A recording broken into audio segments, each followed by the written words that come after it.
Welcome back, and welcome to our afternoon plenary session. I am even more intrigued by this upcoming conversation than I was this morning because in at least in the workshop that I was in, these questions about culture and conflict were top of mind, I think, for a lot of folks. And so I am really, really excited about the way in which this discussion has been designed to really start to recognize the ways in which our work is cutting across not just organizations, but across cultures. And what does it actually mean for us to think about doing our work effectively and think about how to do it permanently in a way that speaks to and recognizes some of these cultural differences. Now, y'all have seen me carrying my little tablet around this morning. It has decided to die, so I'm going to do this Gen Z style and read my notes off of my phone. I am deeply not Gen Z, but that's okay. We'll see if I learn a new thing today. I'm going to start with a question that is going to invite y'all to both introduce yourselves and to help us set the stage. Because community crisis response is, as we've been discussing, so deeply connective in nature. Its very essence means not operating in silos, from its genesis in community advocacy to the nuts and bolts of deploying community crisis responders from 911 dispatch. CCR has so many different homes. It may live in standalone departments. It may live in fire. It may live in Parks and Rec. It may live outside of government altogether. And that means organizations with different cultures all working in ways that have significant overlap. So as we began discussing this panel, some of the potential challenges of this setup became clear. And they felt rooted in a really critical question. From your cultural perspective, from where you sit, what does safety mean to you? So I'd like to ask each of my panelists and colleagues to introduce themselves and their connection to this work, the space from which they're operating, and the cultural context in which you sit, and answer that question. What does safety mean to you? Okay. Sure?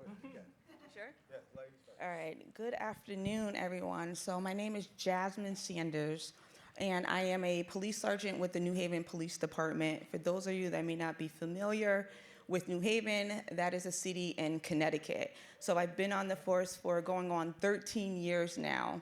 And my role at the department, I am a district commander. So I oversee 2 of the 10 districts in our neighborhood. And my connection to this line of work is, in addition to being a district commander, I am also the sergeant that oversees our mental health and crisis intervention unit that we are still developing.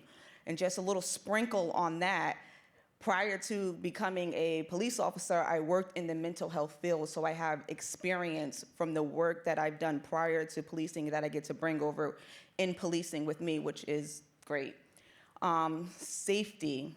I just want to add, I actually love this question that you want to know what safety is to each and every one of us, because we are all coming from different cultures and we are going to have different perspectives, but I think that within our answers, you're probably going to see some similarities as well. But from a police culture, I will say safety is a shared responsibility to protecting our officers, colleagues, and our community members from harm while also carrying out our law enforcement duties. So I think that what encompasses that, I would say that public safety, risk management, situational awareness, and adherence to our policies and procedures, but also the promotion of the public well-being. I would say that safety is probably, I would consider it to be a fundamental value that guides our decision-making, it guides our professional conduct, and just overall our operational procedures within the law enforcement organizations. Good afternoon, everyone. My name is Jerron Dorsey, and I am the Deputy Director of our Parks, Recreation, and Community Services Department, located in the neighboring community right on the border of Chicago, which is Evanston, Illinois. What brings me to this work is my lived experience. I grew up in my community as an at-risk youth. A lot of interactions and run-ins with law enforcement. I've seen what aggressive policing look like. Got in a lot of trouble in my early 20s and teenage years. But I'm an example of what a second chance looks like. And so I'm happy to be here doing this work, leading this amazing program that we have developed here in Evanston. Safety to me, I think people oftentimes associate it with, some type of danger. But to me, safety means connections, support, autonomy, relationship building. And with those things, we can build safe communities. And that's what I do and my team does day in and day out in our community. Good afternoon. My name's Paige Bowie. I'm a division chief with the Alameda County Fire Department in the Bay Area in California, specifically as a liaison to the city of San Leandro. Our city, unfortunately, like so many people here, did have an officer-involved shooting, which resulted in an unnecessary death. And that is, like we talked about this morning, I think what brings so many people here, and that's the first thing I think about when I think about safety. Of course, coming from the fire department and traditional first response, that's almost ingrained in us. Everybody goes home. It's an inherently unsafe job, like a lot of first responders. But I think acknowledging that all of us are in the same room, we all need to work together, and it's the safety of the community that should always be held first. And really, what is it that the community needs? And having the leadership across all of our fields that recognize that, and I've heard this morning multiple times. It's so great to hear that the real buy-in from the leaders across police, fire, all the maybe non-traditional first response, having that same buy-in that this is the right thing. These teams are needed. They are doing good work out there, and that's ultimately, I think, when I'm looking at bringing these different groups together as safety. Hello, great. Hi, everybody. My name is Godfrey Plata. My pronouns are he, him, his. I serve as the deputy director at a nonprofit organization called LA Forward Institute, based out of LA. So I'm here coming from a different angle a little bit. I'm hearing lots of teams, city, government, service providers, et cetera. We are community organizations who have wanted these types of services, approaches for quite some time. And I come to this as a former teacher, 7th grade, where I saw too many of my 12-year-olds get put into handcuffs, began building a penchant for organizing in our communities, and now get to oversee all of the organizing and programming work at our organization. It's through community organizing that I arrived on our models of crisis response to alternative crisis response. We bring community members together all over LA City, LA County. LA County is 10 million people, LA City is 4 million people, and so it is drastically different depending on who you ask to bring together and have conversations about what issues matter the most in their communities. And back in 2022, 2023, we had many folks coming together in parks, backyards, bars, talking about the fact that when they see things happening in their community, they see folks in crisis inside their homes or outside their homes, they want to know who they can call, and they had developed a distrust in 911. They had developed a distrust in police, armed law enforcement in LA.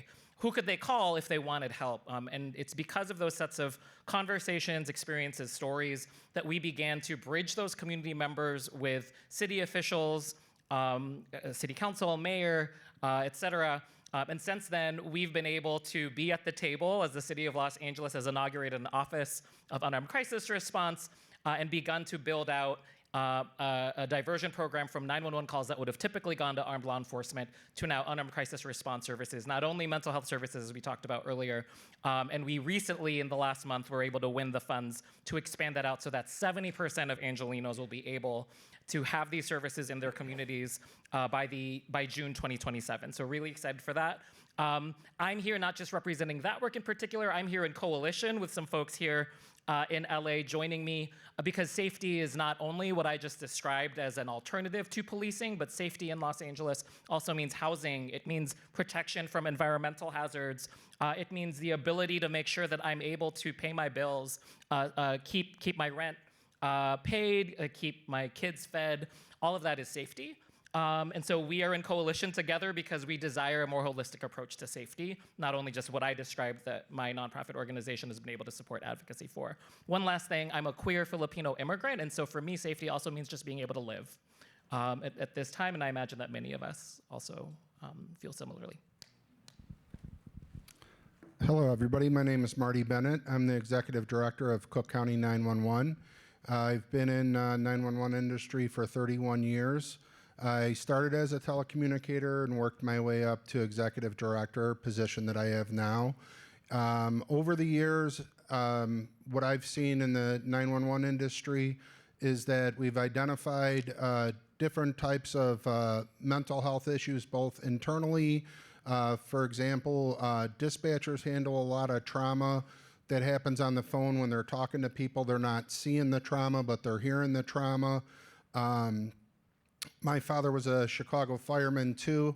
I also recognize trauma that occurs for first responders on the street as well. And through that process, we've made several changes to kind of address that at our center and to address that through employees. From a safety standpoint, for me, as at my core, I'm a 911 operator, is I want to make sure that when someone calls for help, that they're getting help. So, traditionally, when I first started out, there wasn't a lot of resources for mental health resources that were out there to refer people to or to programs that you can help them with. Now we have a bunch of tools in our toolbox that we're able to do that. But on our end, we feel safe transferring people to these different resources because we have great relationships with these different groups across the board. So I've been pretty fortunate. I've been on some different working groups with different community groups and different agencies that we serve that I've been able to pass that along to my staff. We also have crisis intervention training for dispatchers too. So it's good that the mental health issues are out in the open and people are talking about it. And I think that it makes a huge difference in the way that our calls are handled now as to how they were handled before. So I want to uplift a couple of different things there because I thought that was a really, really fascinating conversation. One, I mean, Jasmine, you started off, right? You said, hey, I expect that there will be some common threads here. And I do think that there were common threads and maybe even where some of the things that folks said weren't necessarily from the same perspective, that I'd hazard a guess that nobody's like, oh yeah, no, that's wrong. That's not safety. But that being said, folks came at that question from, different sorts of angles, right?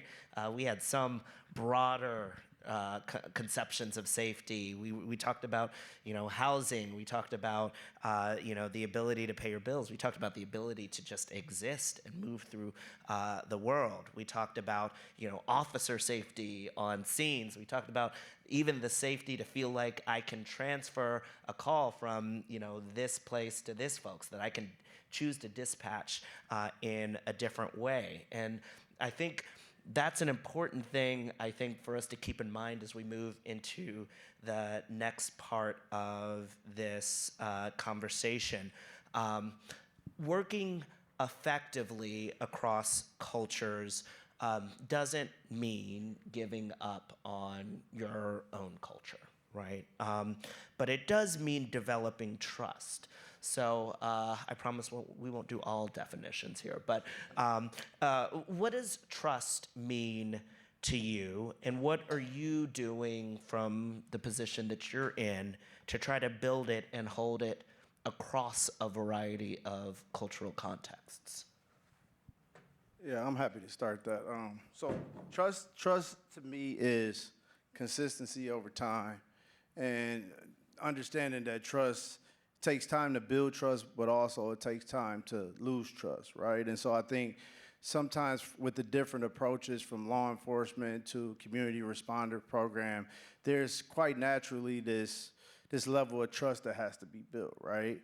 And a large part of that is building that trust early on, but there's going to be circumstances that happen in the midst of responding to calls where we may not agree on different approaches or how we get to the shared outcome that we're ultimately trying to get to. And so in our organization, a large part of when our program started 2 years ago, it was really important to myself and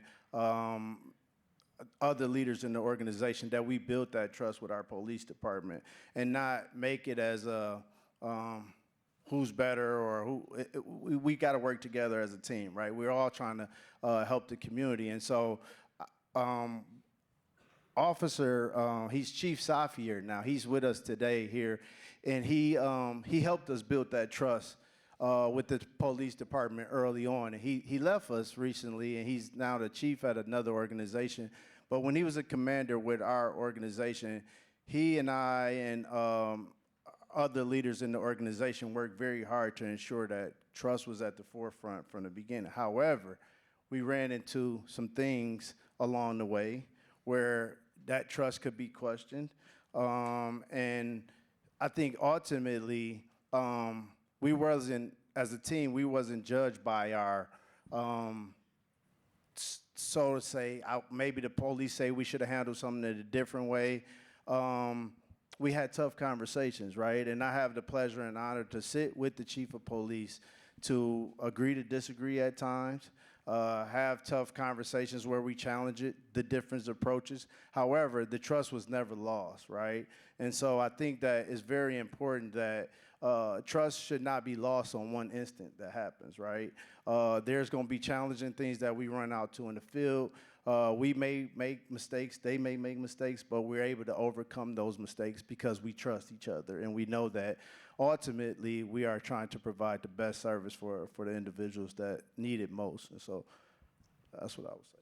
Yeah, I love that, and I think that just to shine a light on one piece of that, trust means nothing if it can't survive adversity, right? I think sometimes we think of trust as, well, I'm always going to agree with you, or you're always going to agree with me.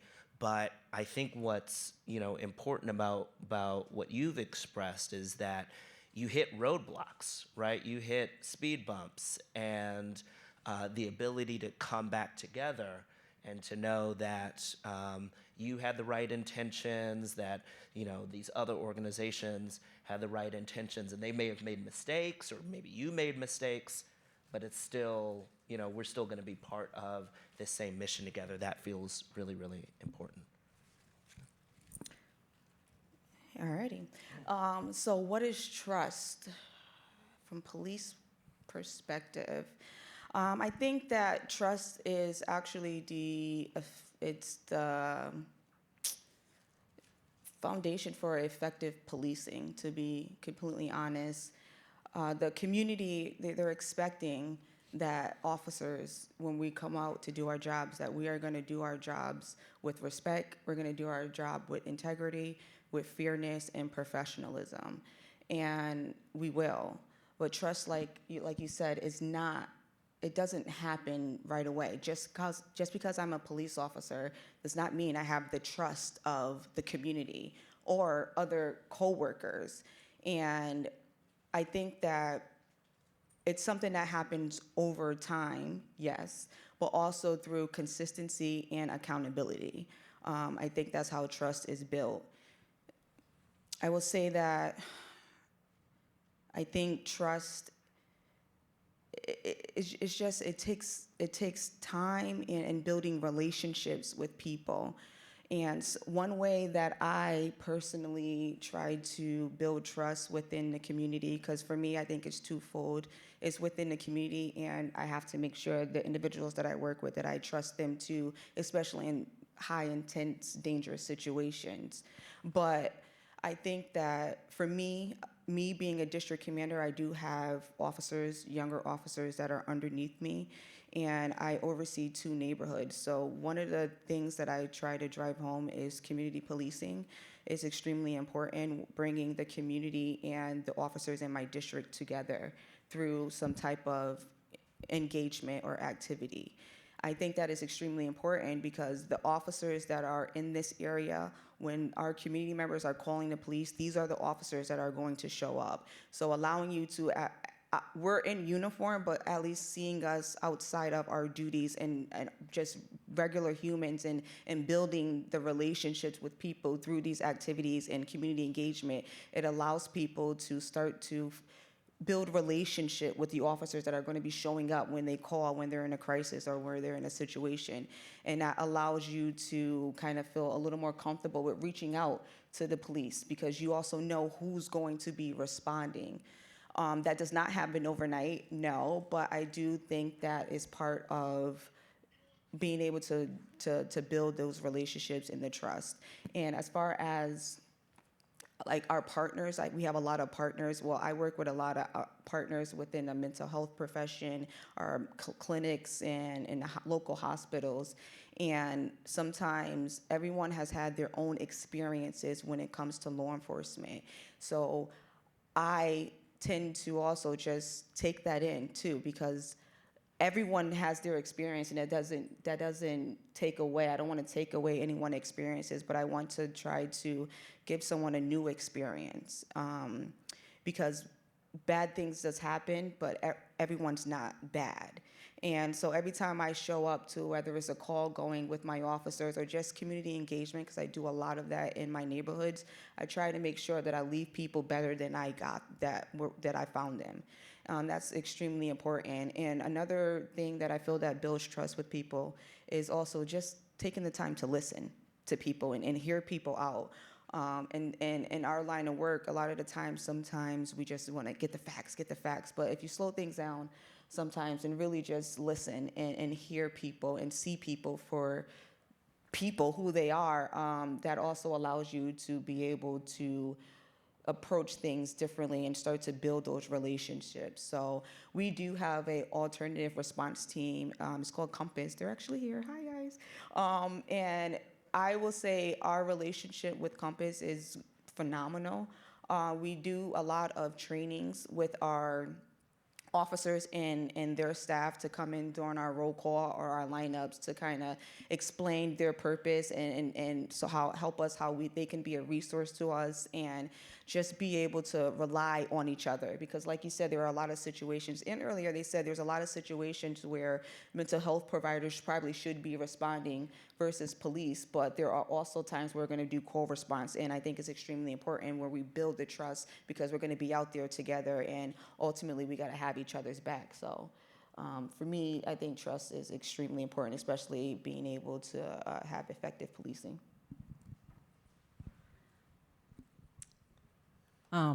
Our team launched about a year and a half ago in San Leandro, and I would say for me, 3 parts. Doing all of the pre-work ahead of time to communicate. We had to get the buy-in, and they asked for this team. So we were lucky. The city realized they needed an alternative response team. But gaining the trust of the dispatchers, of the patrol officers, leadership in police was on board. But sitting down with them ahead of time, the community members, all the resource providers we were going to interact with, all that communication ahead of time and saying, what do you need? Here's what we're here to do. You know, we do respond solo from the primary PSAP dispatching center. That's the vast majority of our calls. So there's a lot of trust there that police can dispatch us and we are the right response. So it was a lot of work ahead of time, building that up, communicating, and then also we asked them, and I do have, I think, some credibility as a firefighter. Most general folks out there do trust the fire department, and so it's recognizing I can talk to police, I can talk to other community responders, and we have a partner that's working with us on our team. It's staffed with firefighters and community health workers, and it's going to these folks ahead of time, using the data that's already been provided by other teams that are up and successful, and saying, trust us, this works. You can dispatch to these calls. We will provide a better response to these clients in need than what's currently happening. It will free up your officers to run other calls, and basically asking ahead of time for that trust and then proving that right. So it's a gamble.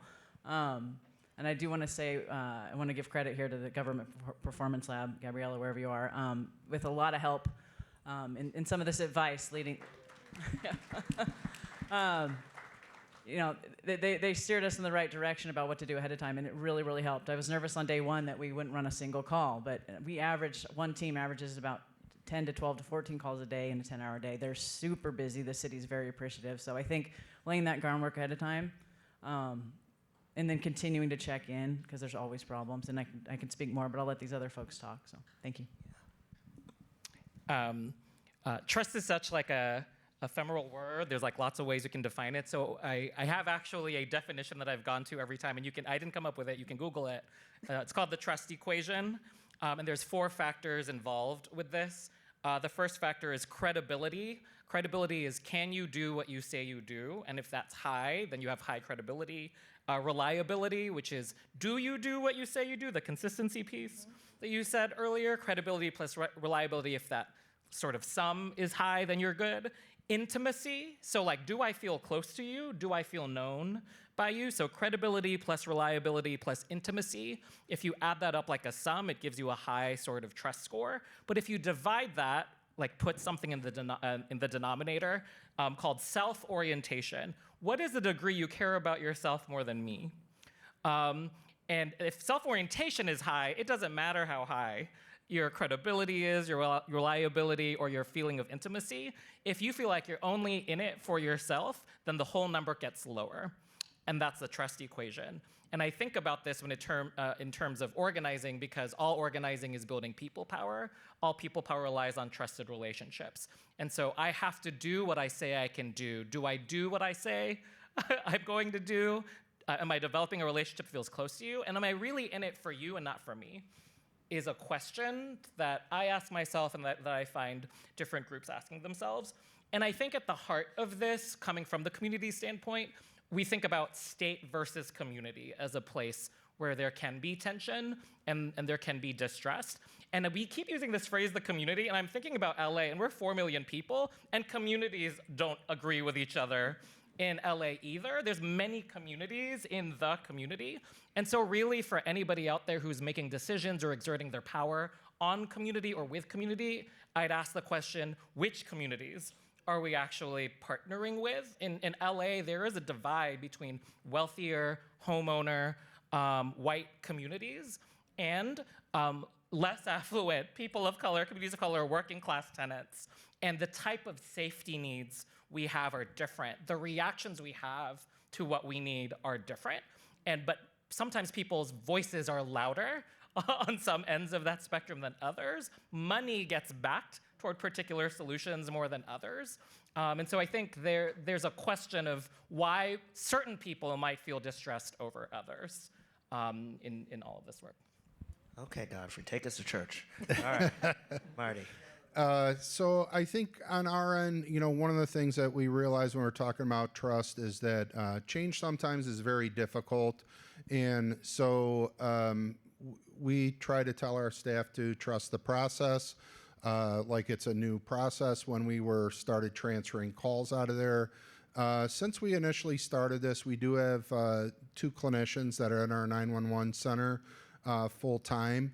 And it's one of those things that even when we do our QA process later on and we review certain calls, we'll sit down with the telecommunicators and we'll explain to them, we'll say, this call could have potentially be referred out to a mental health professional.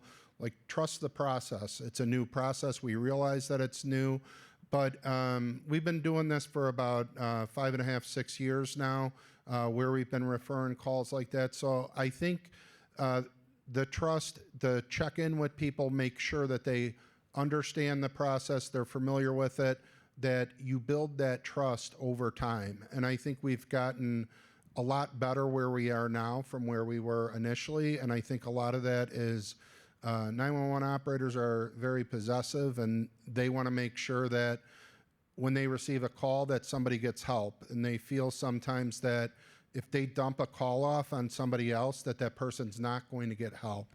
And we work very well with our clinicians in the sheriff's office.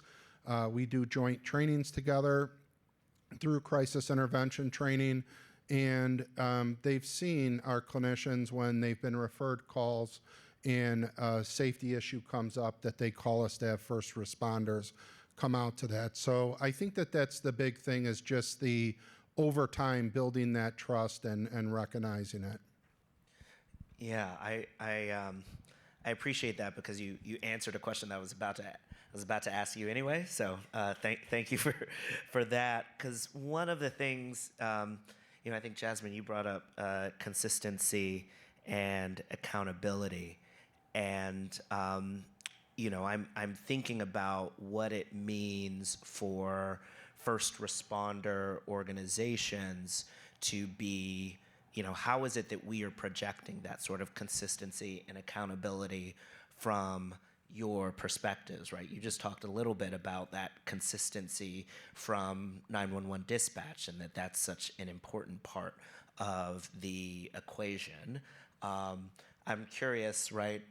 Maybe Paige, Jerron, do y'all want to say a little bit more about how your organizations, like, what are y'all doing to really laser in and focus on consistency and accountability?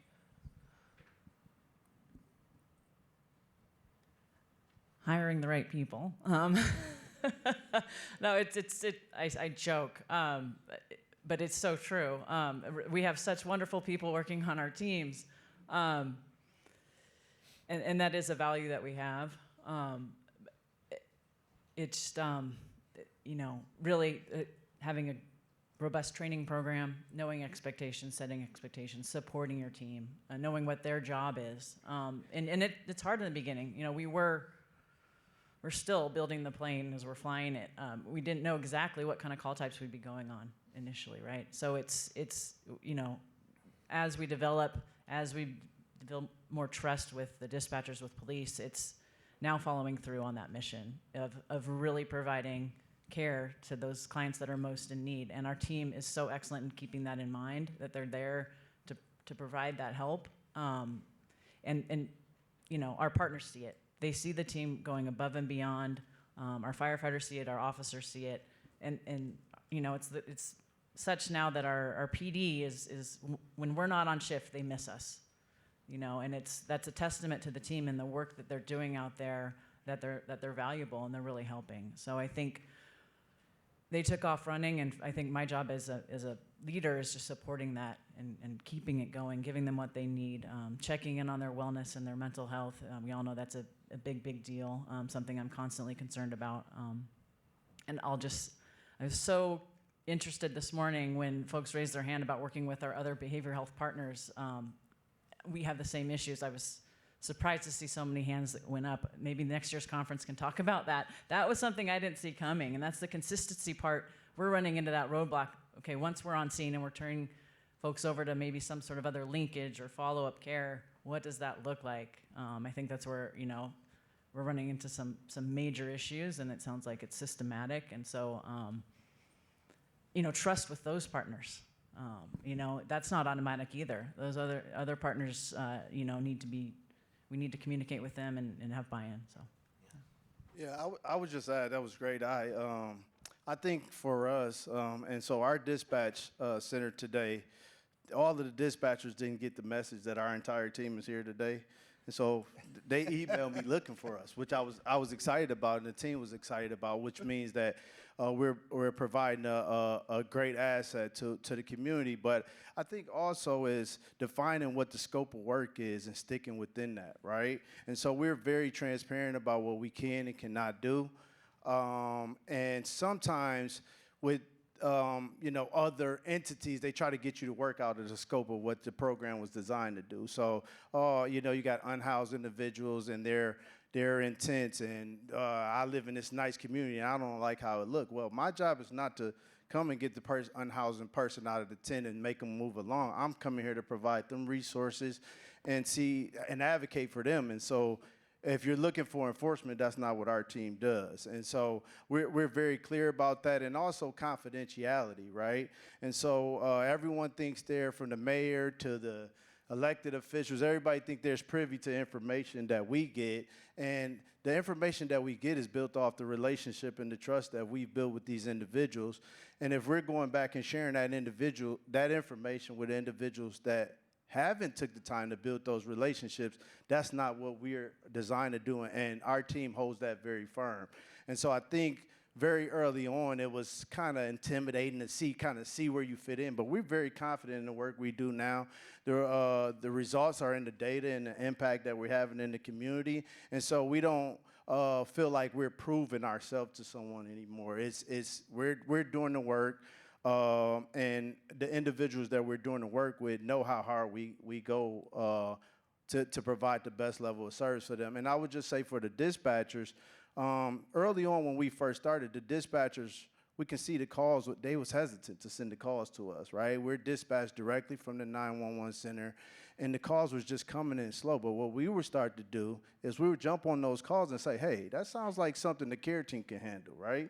And over time, the trust was built there, where we go hang out with them or take them some snacks into the dispatch center and just build those relationships and get to know them on first and last name basis, which gets them more confident and build that trust that we were talking about, which now we're seeing that it's a great relationship. And we're fortunate enough to have really good relationship with all of the entities in our community. And some of them we're still building, but we definitely not giving up.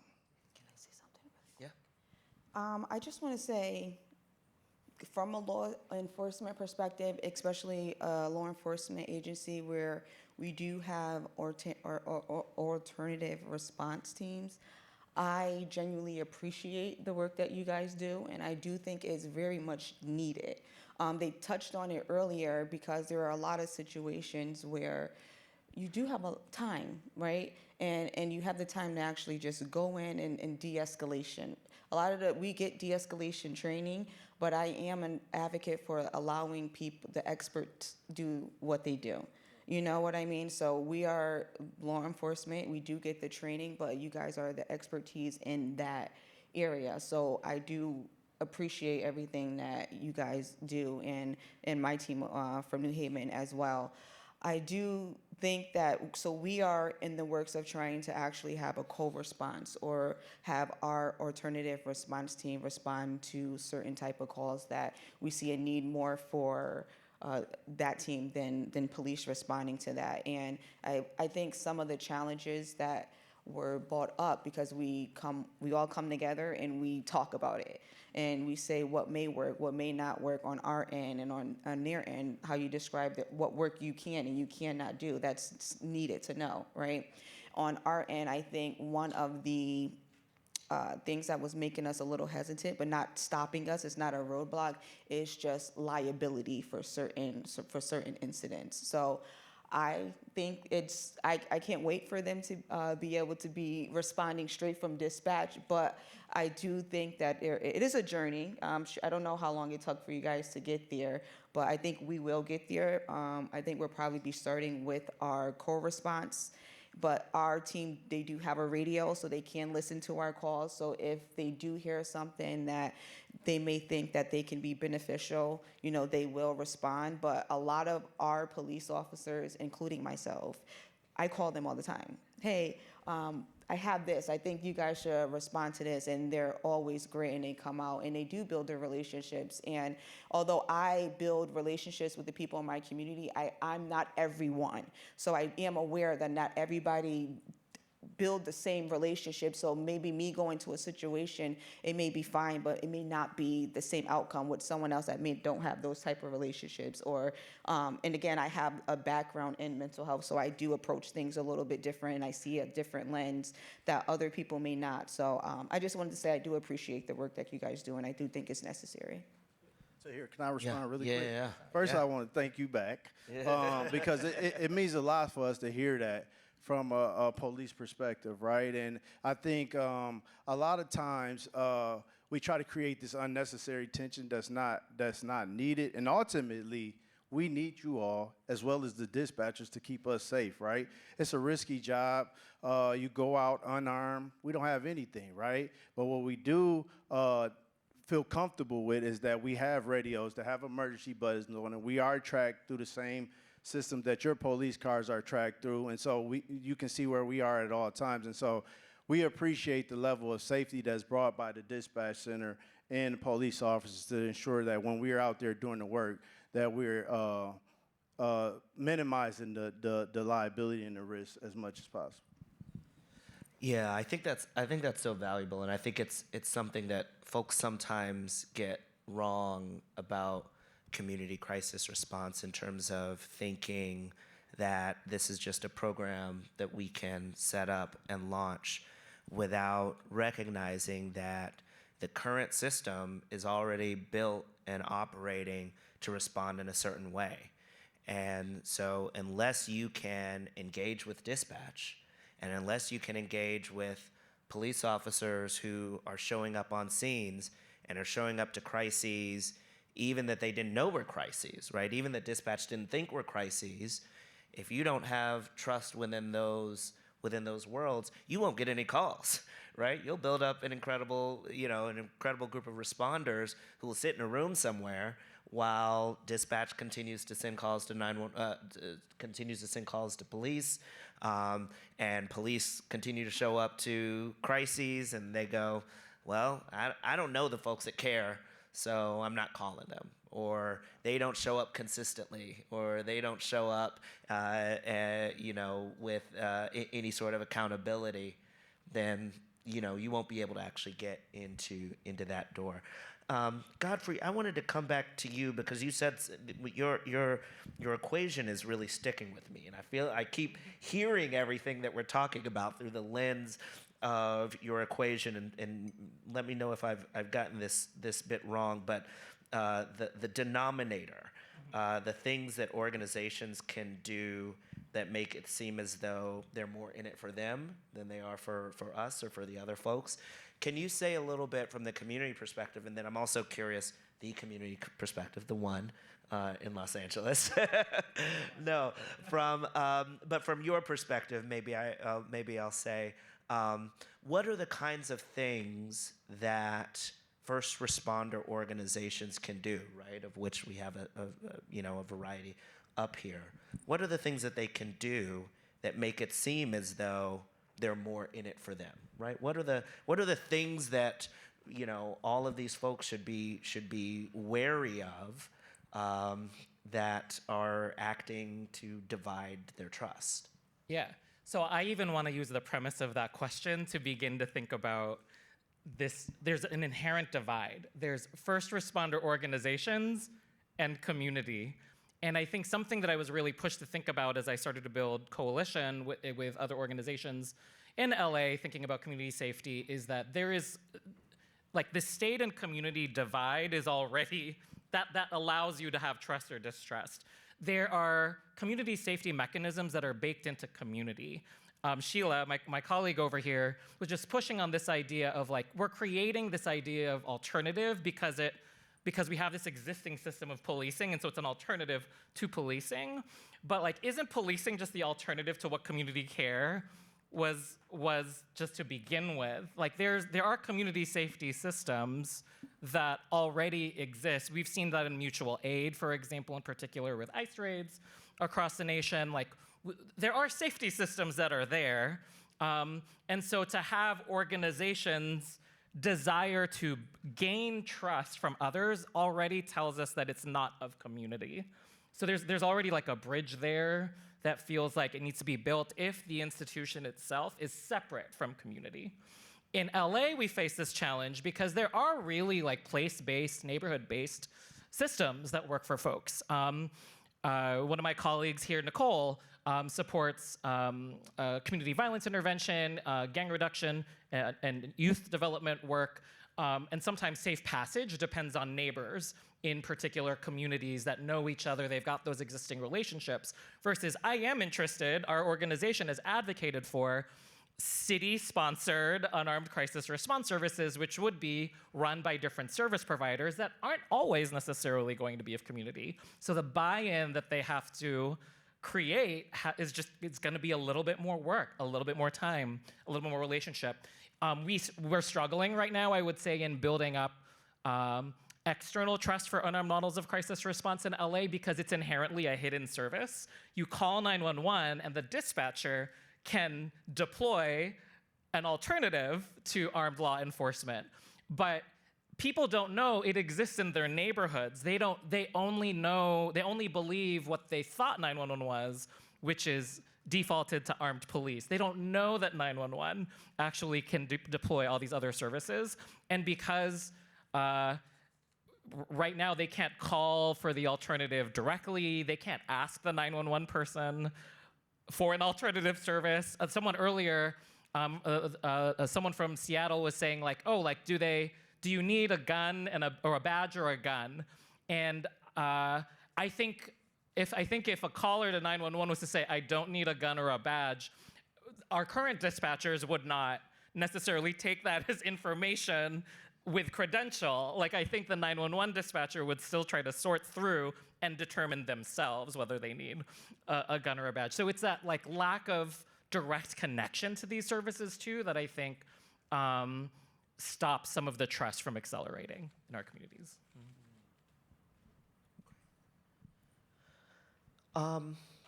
How might building and relying on trust across culture look different depending on the sort of growth stage of your organization? And we have, I think folks at different stages here, right, in terms of sort of maturity of their crisis response programs. And so I'm curious as to how it might feel different depending on, when you haven't launched yet and you're still trying to figure out, okay, how is it that what is our culture, and how is it that we're gonna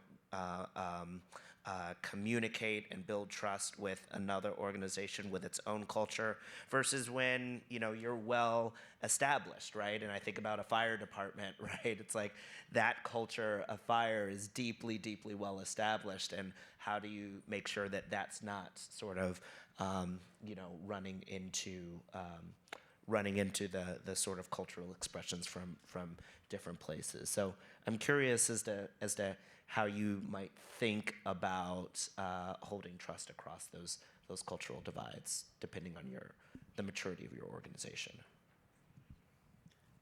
I'll take a stab at this one. Our team does consist of a firefighter and then also community health workers, and then in certain cases we have maybe an LVN or NP also.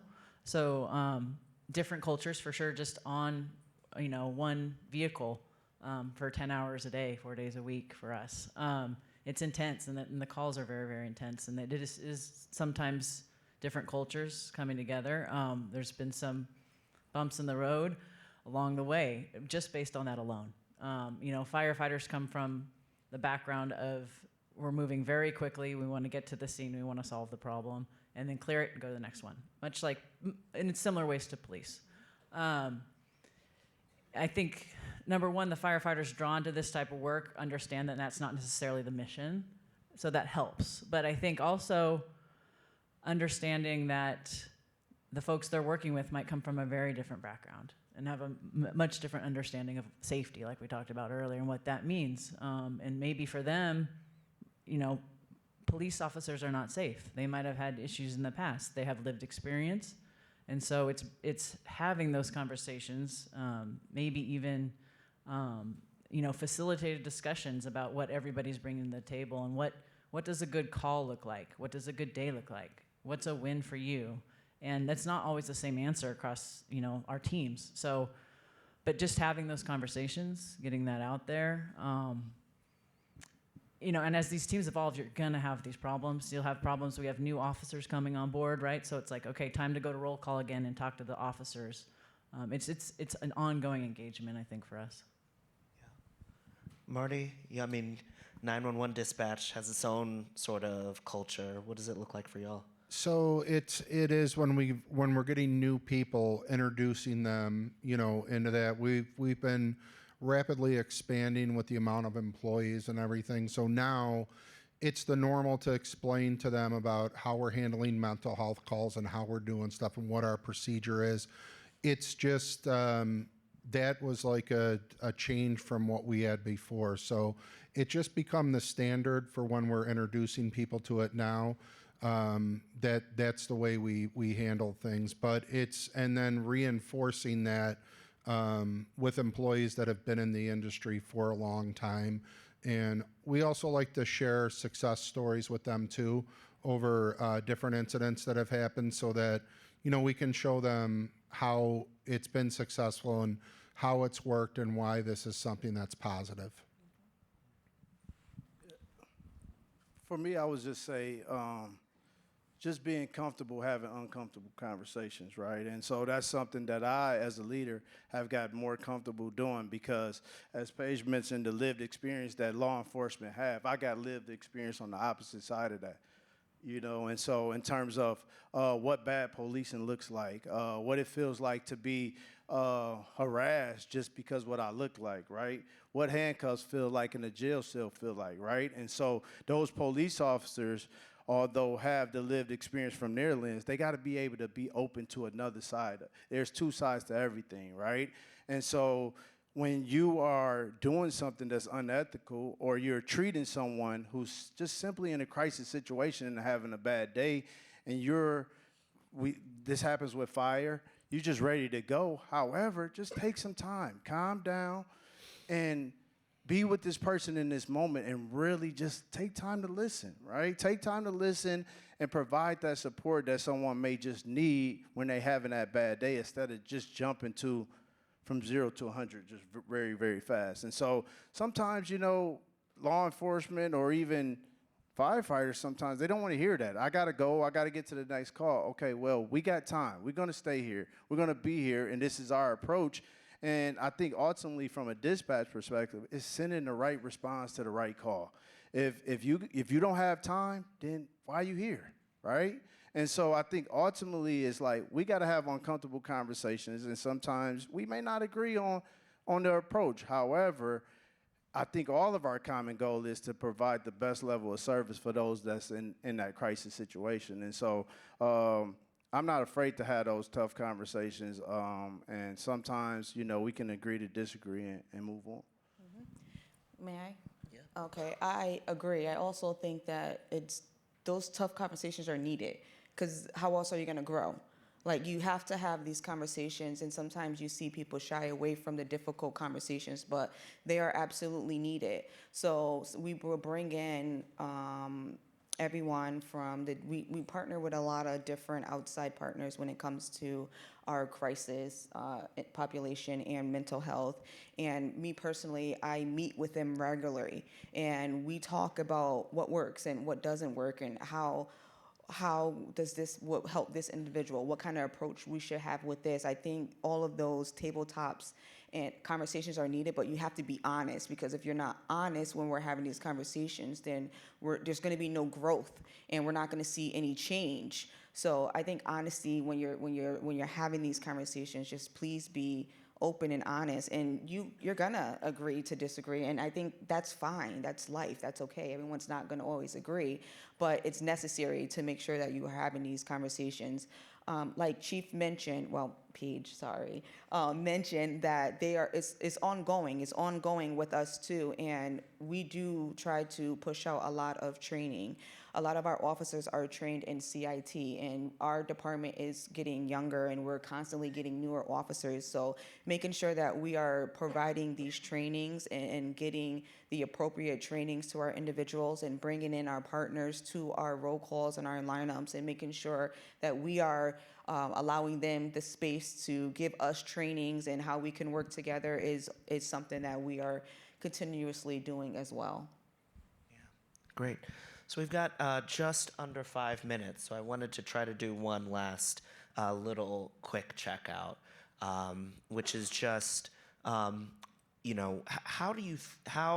are you thinking about holding respect for another organization's culture that you have to work with, even if it's a culture that you would never in a million years kind of adopt yourself, right? You might look at that and say, oh my God, never, ever, ever for me. But nonetheless, these are folks that we have to work with. How do you respect and sort of hold that sort of culture? Anybody want to start? I'll start.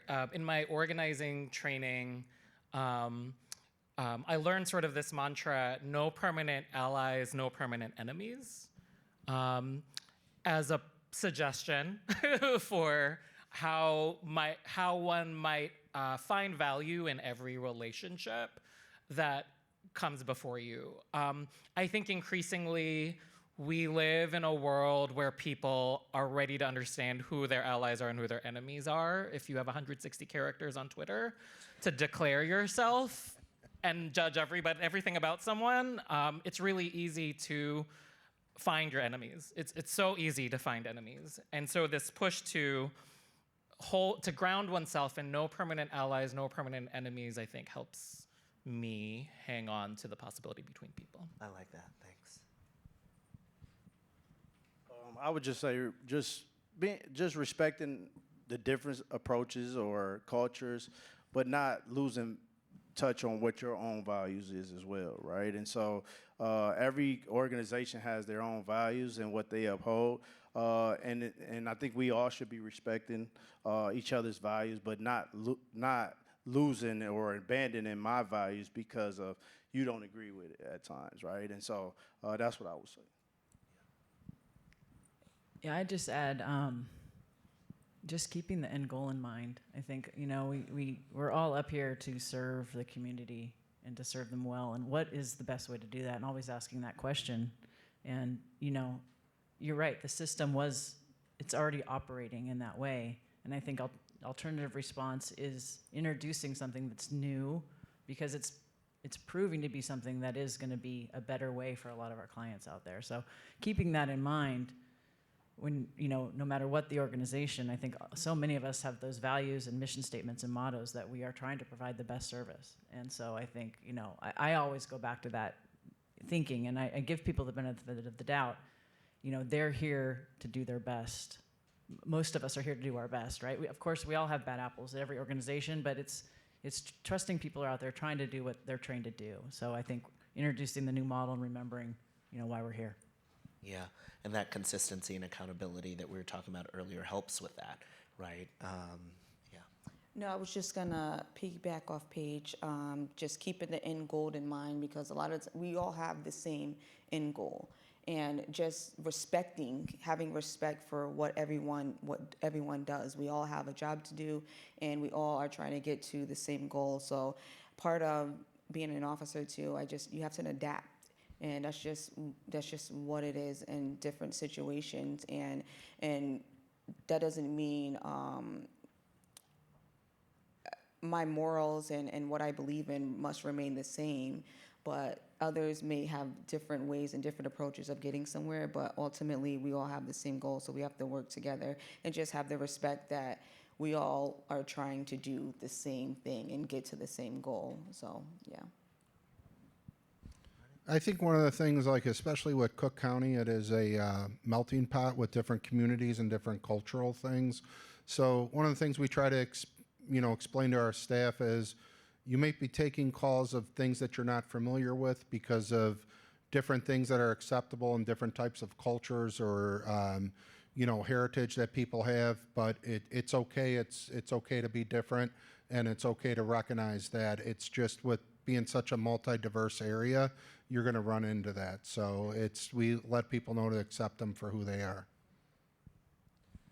Wonderful, wonderful. A round of applause for my panelists.